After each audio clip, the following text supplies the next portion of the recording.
ఇంకొకటి ఘటన అంటే 2-3 days బ్యాక్ అయింది.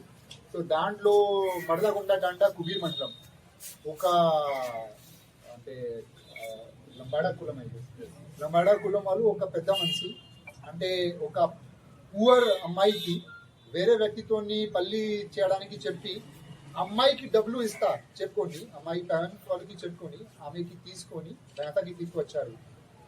అప్పుడే అమ్మాయికి కొంచెం ఐడియా వచ్చింది is trying to sell me, అమ్మేస్తున్నాడు, అమ్మేయడానికి ప్లాన్ చేస్తున్నాడు. అప్పుడే స్టార్టెడ్ షౌటింగ్. సో మన పోలీస్ వాళ్ళు పోయి మొత్తం అమ్మాయికి ఇక్కడ తీసుకువచ్చింది. ఎఫ్ఐఆర్ కూడా రిజిస్ట్రేషన్ చేయడం జరిగింది. ఆయనకి అరెస్ట్ కూడా చేశాడు. ఈ రోజు ఆయనకి రిమాండ్ చేస్తున్నారు. సో అందరికీ ఒకట సందేశం ఏమైతే చాలా మంది వచ్చి పూర్ ఫ్యామిలీ అమ్మాయికి డబ్బులు ఇచ్చి ఆమెకి పల్లి చేస్తా చెప్పుకొని హైదరాబాద్ అని వేరే వేరే ప్లేస్కి తీసుకువెళ్తున్నారు. అట్లాంటి ఇన్సిడెంట్ జరిగినప్పుడు తొందరగా పోలీస్కి కంప్లైంట్ చేయాలి.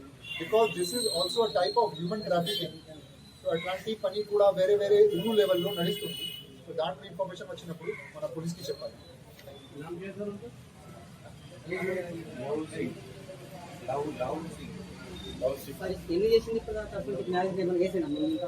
అంటే అమ్మాయి స్టేట్మెంట్ ప్రకారంగా ముందు కూడా మల్లగుండలో ఒక వేరే అమ్మాయితోని సేమ్ ఇన్సిడెంట్స్ అంటే సేమ్ సంఘటన జరిగింది. సో అట్లాంటి చాలా బ్యాక్వర్డ్ ఏరియా బ్యాక్వర్డ్ ఊళ్ళో ఇది నడుస్తుంది.